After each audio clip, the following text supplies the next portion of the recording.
everybody, welcome back to Riffs and Rides. I'm Barry, and today I'm going to be doing Iron Maiden. And this is not a reaction video. Well, maybe it kind of is, because I'm reacting to a song I love. Iron Maiden, man, what a band. This is off the Peace of Mind album. This is actually the first Iron Maiden album that I got. And funny story about this was... friend of mine, Alex, he was about a year older than I was, and he had a 1980 Z28. It was the coolest thing, and his dad put in a nice stereo in the car, and we went to the TG&Y store to get a new cassette for us to listen to in his car. And we went in there dead set on getting... Judas Priest, Screaming for Vengeance. But as we were going through the tapes, I saw this Iron Maiden, Peace of Mind.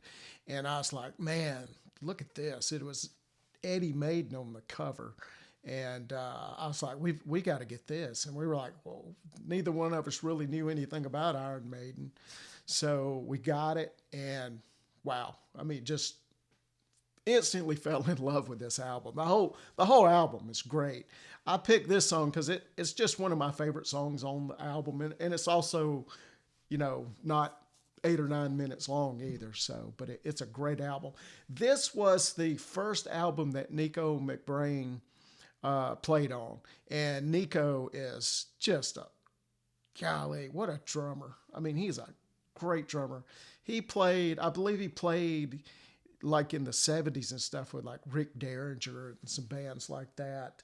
But he is a madman on the drums, so fast. And the crazy thing about it is you'll hear what sounds like double bass. It's not. Nico does not play double bass. He's just that fast with a single foot. Awesome album. This is also the second album with Bruce Dickinson. The first album he did with him was the Number of the Beast. And that was an album that my mother wouldn't let me get because, you know, it sounded pretty satanic, right? Number of the Beast. But funny thing is, I know for a fact that Nico is actually a born-again Christian, and he still plays this music. So it kind of, you know, they talked about all these 80s bands being satanic and stuff, and, you know, maybe the... maybe the look, maybe the having monsters on set or singing 666, whatever, you know, maybe it seemed very satanic. It was just the thing back then. So it didn't turn me into a devil worshiper. I know that for sure. But anyway, this is Flight of Icarus.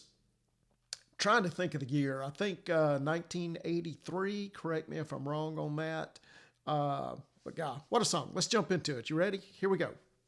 Now, you better hold on to your seat. If you're not familiar with Iron Maiden, this is going to rock you.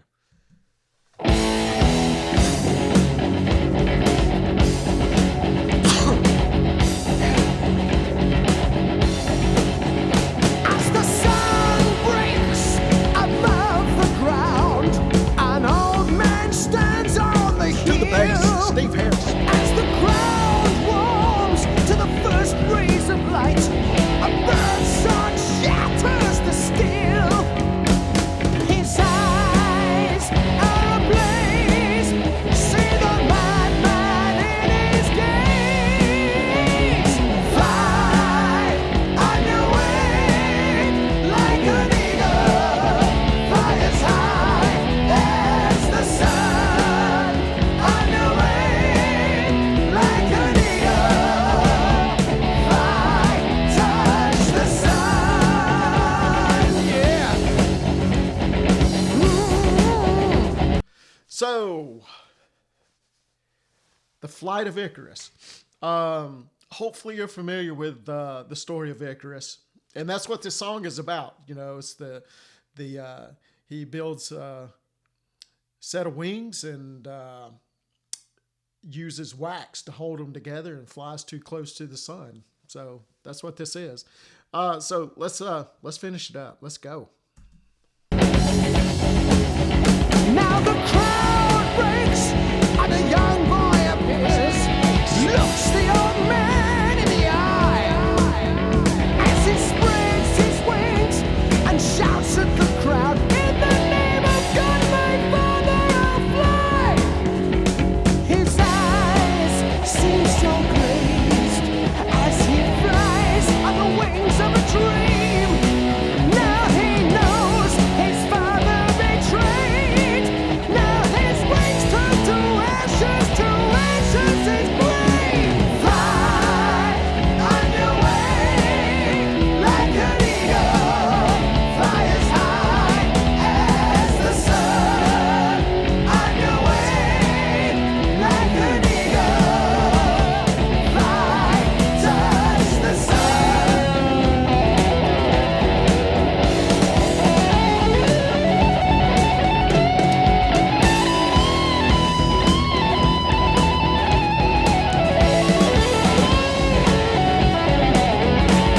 So I got to see Iron Maiden on the Power Slave tour. I think that's what it was.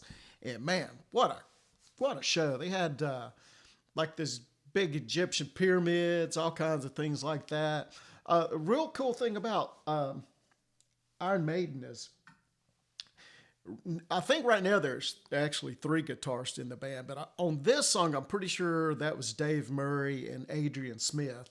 And I know it was Adrian Smith because he wrote the song. But those guys were phenomenal guitarists. And they would do, from time to time, kind of like a Thin Lizzy thing where, one would be playing, they would be playing the same part, just like an octave apart.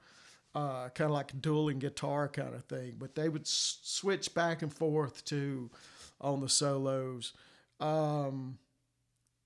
And Steve Harris, the bass player, man, I think most heavy metal bassists out there will tell you that Steve Harris was a major influence on them.